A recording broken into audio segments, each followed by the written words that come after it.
નમસ્કાર દર્શક મિત્રો, લોકશાહી શાસન વ્યવસ્થામાં પ્રજાના પ્રતિનિધિ તરીકે ચૂંટાઈને આવેલા ધારાસભ્યશ્રીઓ વિધાનસભા ગૃહમાં લોક પ્રશ્નોને વાચા આપે છે અને આ રીતે રાજ્યના વિકાસની નીતિ ઘડાય છે, નિર્ણયો લેવાય છે અને પ્રજાના પ્રશ્નોનું સુખદ નિરાકરણ પણ આવે છે. દર્શક મિત્રો, 15મી ગુજરાત વિધાનસભાના 8મા સત્રમાં આજના દિવસે હાથ ધરાયેલી મહત્વની કાર્યવાહીના સંકલિત અંશો લઈને અમે ઉપસ્થિત થયા છીએ લોકશાહીના ધબકારા કાર્યક્રમમાં. તો આવો નિહાળીએ લોકશાહીના ધબકારા.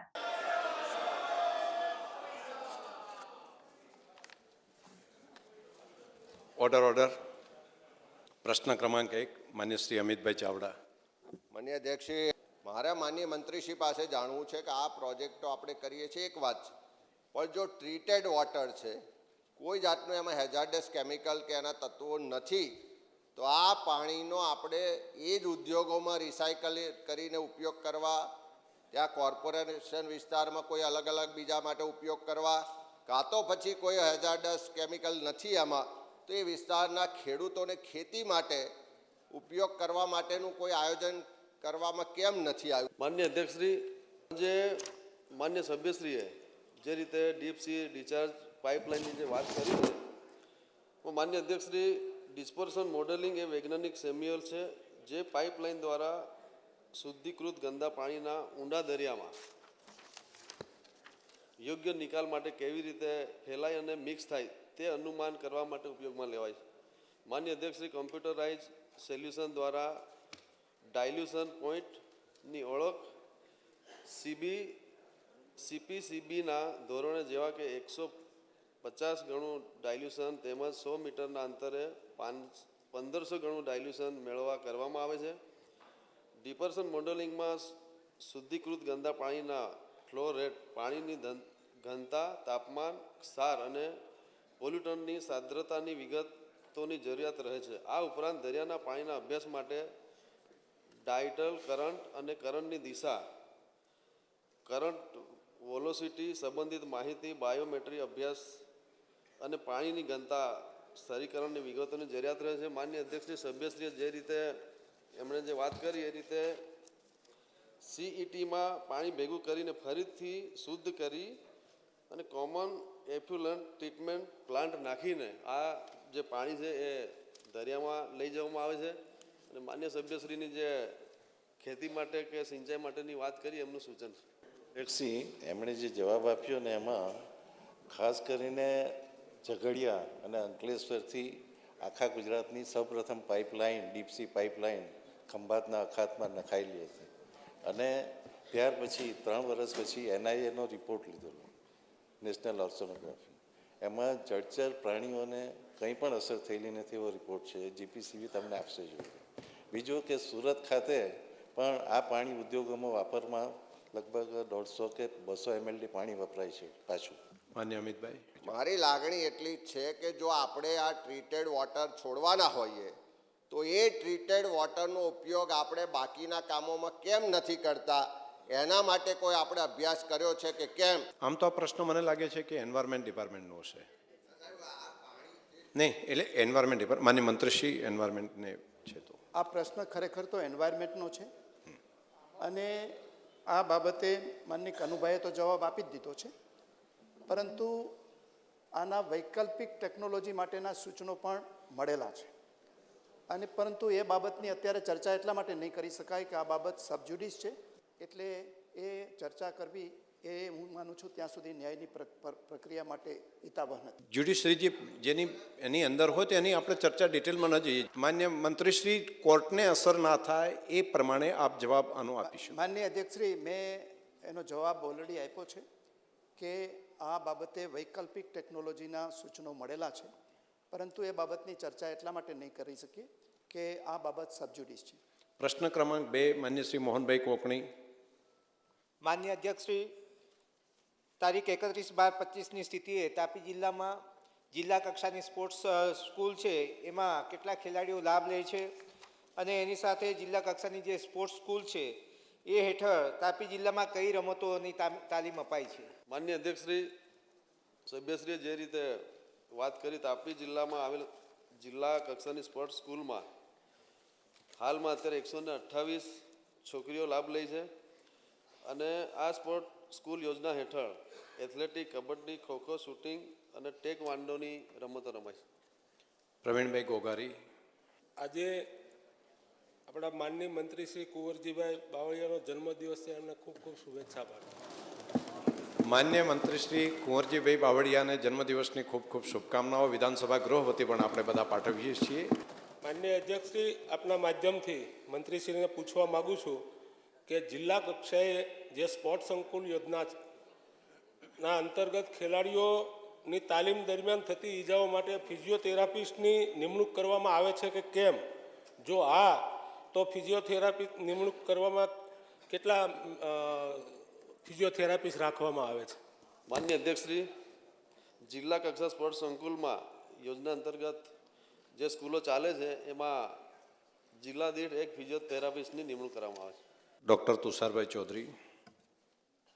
અને અધ્યક્ષશ્રી, આપના માધ્યમથી મંત્રીશ્રીને પૂછવા માગું છું કે આ 5 જેટલી રમતોની ટ્રેનિંગ સ્પોર્ટ્સ સ્કૂલમાં આપવામાં આવી રહી છે, તો એ લોકો એ 128 ખેલાડીઓને માંથી કોઈએ નોંધપાત્ર દેખાવ કર્યો હોય રાજ્ય કક્ષાએ કે રાષ્ટ્રીય કક્ષાએ, એવી કોઈ ઘટના બની છે કે કેમ? માન્ય અધ્યક્ષશ્રી, જિલ્લા કક્ષા સ્પોર્ટ્સ સંકુલ યોજના અંતર્ગત આમ તો ટોટલ કુલ 21 રમતોનો સમાવેશ થાય છે અને જ્યારે તાપી જિલ્લાની વાત કરીએ ત્યારે અન્ય જિલ્લાઓમાં અને રાજ્ય સ્તરે પણ ખેલાડીઓ ભાગ લે છે. પ્રશ્ન ક્રમાંક 3, માન્ય શ્રી મનુભાઈ પટેલ. માન્ય અધ્યક્ષશ્રી, આપના માધ્યમથી હું મંત્રીશ્રીને પૂછવા માગું છું કે સુરત જિલ્લામાં તાલુકાવાર છેલ્લા 2 વર્ષમાં કેટલા આવાસ મંજૂર થયા અને કુલ કેટલી રકમ સહાયમાં આપવામાં આવી છે? માન્ય અધ્યક્ષશ્રી, આ યોજના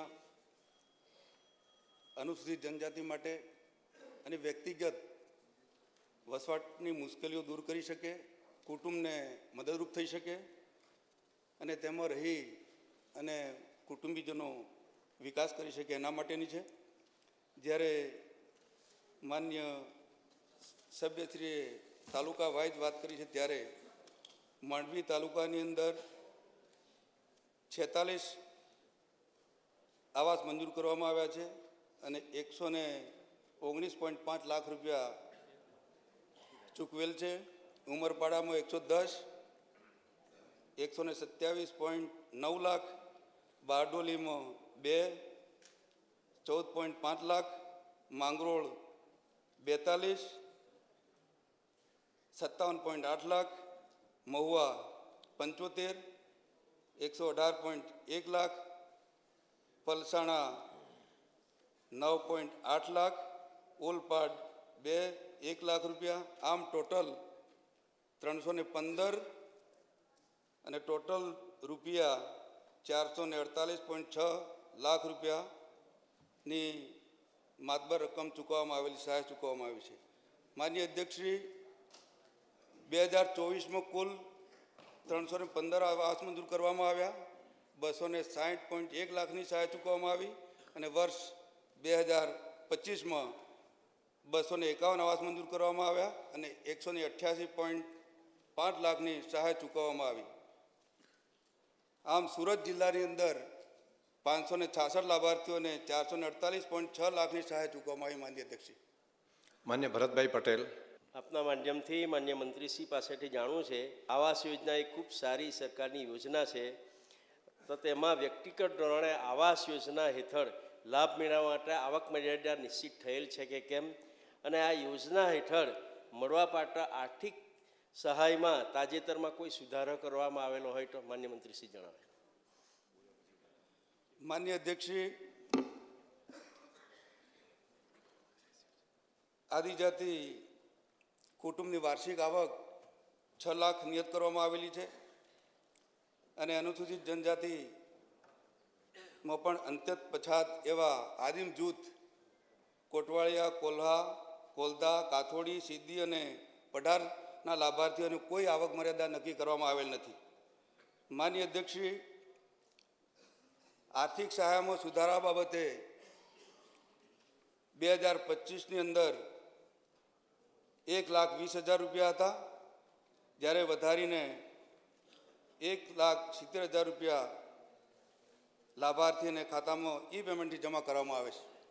પ્રશ્ન ક્રમાંક 4, માન્ય શ્રી આનંદભાઈ પટેલ. માન્ય અધ્યક્ષશ્રી, આપના માધ્યમથી મારે મંત્રીશ્રીને પૂછવું છે કે આવા અનુસૂચિત જાતિના ખોટા પ્રમાણપત્રની ફરિયાદ કેટલી મળી છે, અને ફરિયાદ મળી હોય તો એના પર શું કાર્યવાહી કરવામાં આવી છે? માન્ય મંત્રીશ્રી. માન્ય અધ્યક્ષશ્રી, માન્ય સભ્યશ્રીએ પ્રમાણપત્ર ખરાઈ કરવા માટેની જે વાત કરી છે એ અનુસંધાને 2020ના નિયમોનો ઉલ્લેખ કરીએ તો અનુસૂચિત જાતિના તેમ છતાં જોબ આપીએ તો ગુજરાત સરકારના જવાબ તો આપે આપી દીધેલો છે ને? જી સાહેબ, જવાબની અંદર તો કહી દીધું છે. જવાબ તો આપી દીધો છે કે એક પણ. અને સાહેબ, બીજો પ્રશ્ન એ છે વાત કે જે એમણે ફરિયાદની વાત કરી એ સામાજિક વિભાગને લગતો પ્રશ્ન છે, એટલે સ્કોપ 12 આવશે સાહેબ, એટલે પ્રશ્ન એ સ્કોપ 12 થશે. બેટા પ્રશ્ન કંઈ હોય તો પૂછો તમે. હજુ આનંદભાઈ આપને કહું છું, નથી ને? માન્ય સભ્ય શ્રી પરસોત્તમભાઈ પરમાર.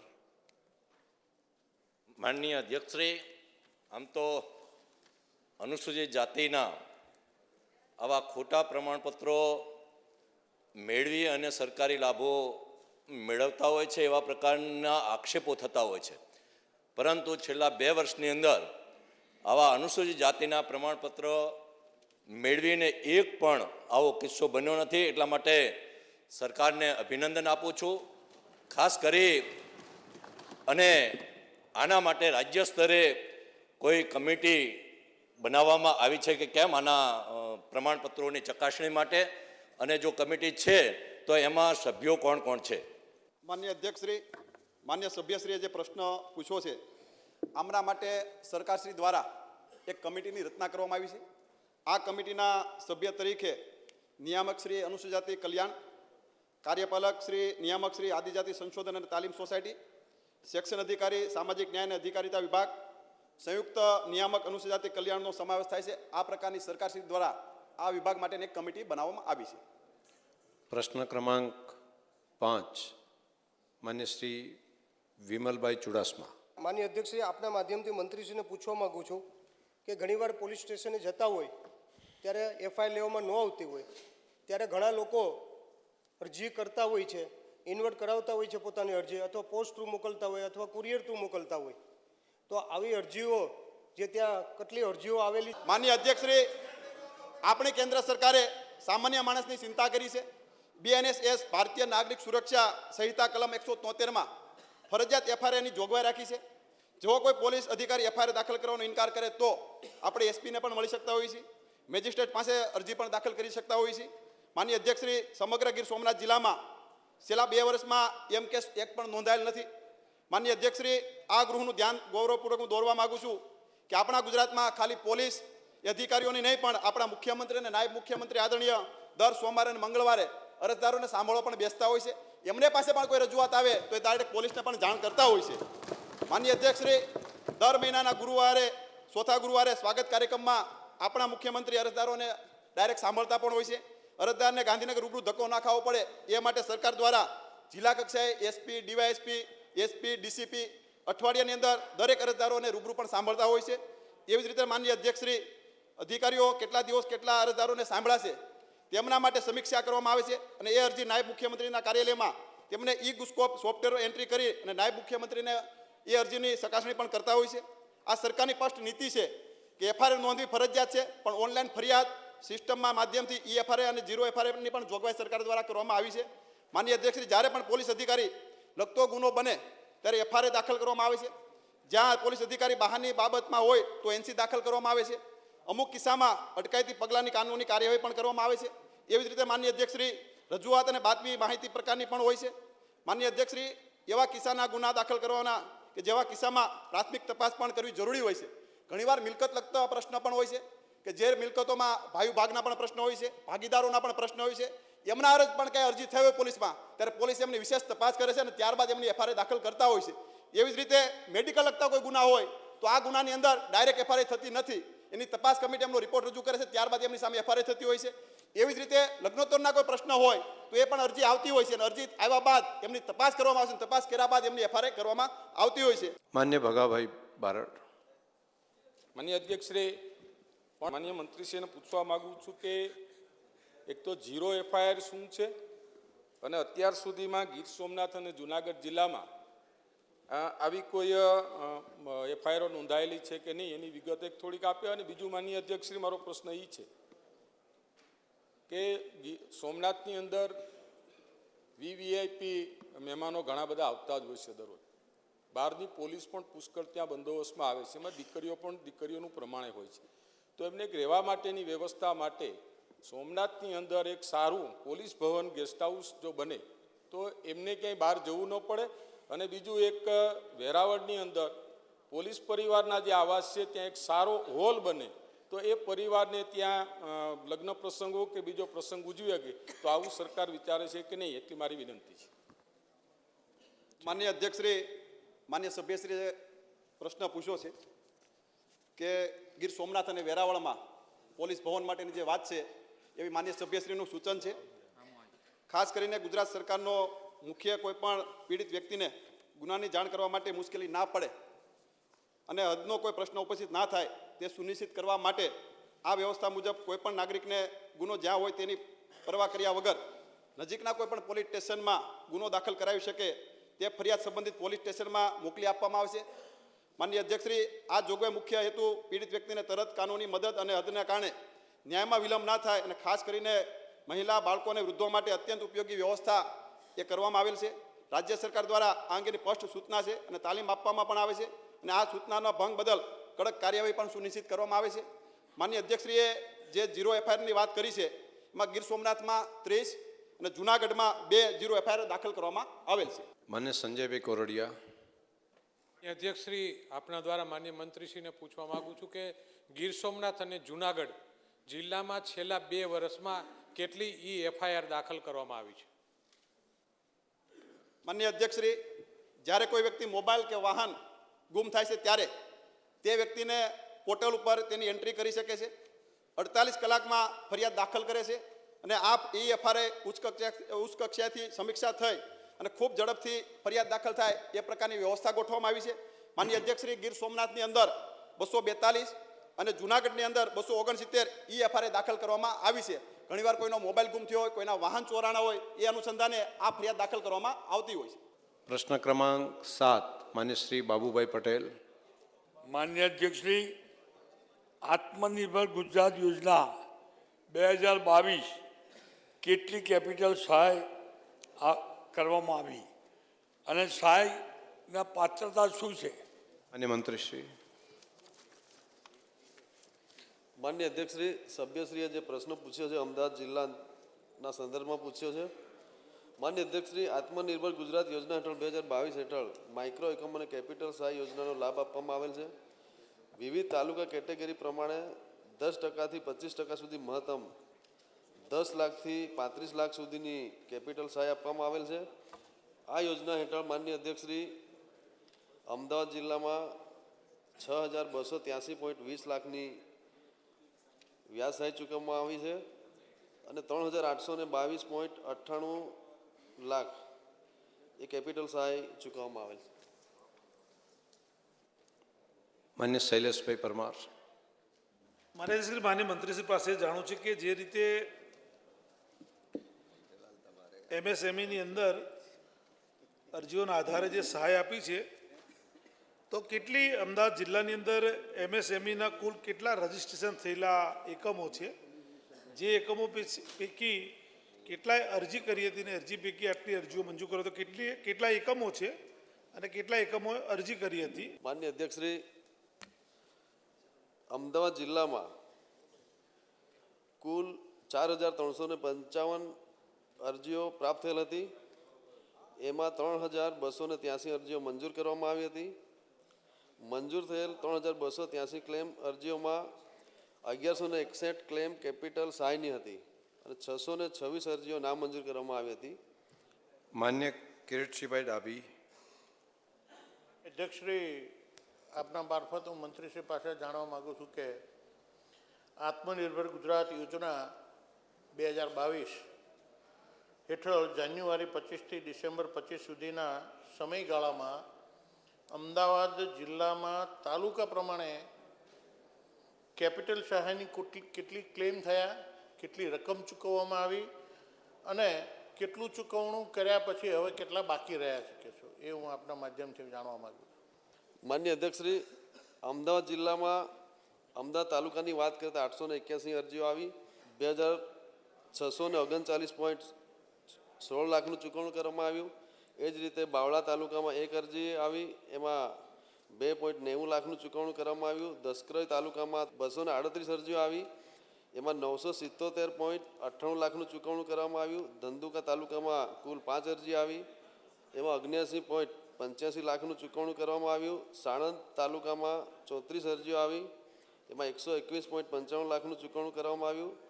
વિરમગામ તાલુકામાં કુલ 2 અરજી આવી, એમાં 1.14 લાખનું ચૂકવણું કરવામાં આવ્યું. આમ ટોટલ 1,161 અરજીઓ આવી અને 38,22,89,000નું ચૂકવણું કરવામાં આવ્યું. માન્ય ઇમરાનભાઈ ખેડાવાલા. સાહેબ, અમદાવાદનો પ્રશ્ન છે એટલા માટે ખાસ કરીને માનનીય અધ્યક્ષશ્રી મારે ગુજરાત રાજ્યના મુખ્યમંત્રી શ્રી ભૂપેન્દ્રભાઈ પટેલ સાહેબ, ઋષિકેશભાઈ, અર્જુનભાઈ અને પૂર્વ મંત્રી મુકેશભાઈ પટેલનો આભાર વ્યક્ત કરવો પડે કે અમદાવાદ શહેરના અંદર સાહેબ જે મારા અને શૈલેષભાઈ પરમારના વિસ્તારના અંદર 750 યુનિટો બંધ હતા MSMEના, એમના પ્રયાસથી આજે યુનિટો ચાલુ થયા છે. એટલે હું ખાસ સરકારનો આભાર વ્યક્ત કરું છું કે એમના પ્રયાસથી અને મુખ્યમંત્રીશ્રીએ ખૂબ જ અમને પ્રશંસા કરી એટલા માટે કે આ 1 લાખ લોકોને રોજી ત્યાં મળવાની ચાલુ થઈ ગઈ છે. માત્ર તમે શાસક પક્ષના સભ્યો એ જ અભિનંદન આપી શકે એવું ના હોય. સારું કામ થયું હોય તો વિપક્ષમાંથી પણ અભિનંદન તો આપી શકે, એમનો અધિકાર છે ઇમરાનભાઈનો. અને બીજું માનીએ અધ્યક્ષશ્રી કે આ અમદાવાદ શહેરમાં કોમનવેલ્થ ગેમ રમાવાની છે, ત્યારે આ ઉદ્યોગોને સાહેબ બીજી જગ્યાએ શિફ્ટ કરવા માટે સરકાર કોઈ પહેલાંથી આયોજન કરે તેવું મારું એક સૂચન છે. માન્ય અધ્યક્ષશ્રી, સભ્યશ્રીનું સૂચન છે. પ્રશ્ન ક્રમાંક 8 ડૉક્ટર દર્શનાબેન દેશમુખ. માનનીય અધ્યક્ષશ્રી, હું આપના માધ્યમથી માન્ય મંત્રીશ્રી પાસે જાણવા માગું છું કે સંકલિત ડેરી વિકાસ યોજના ઘણા વર્ષોથી અમલમાં છે, તો આ યોજના થકી આદિજાતિ સમાજને શું હકારાત્મક પરિણામો જોવા મળ્યા છે એ જણાવવા વિનંતી. આભાર. માન્ય અધ્યક્ષશ્રી, સંકલિત ડેરી વિકાસ યોજનાનો મુખ્ય હેતુ પશુપાલન વ્યવસાયમાં જોડાયેલ આદિજાતિ મહિલાઓને રોજગારી આપી અને તેમને પગભર કરવાનો છે.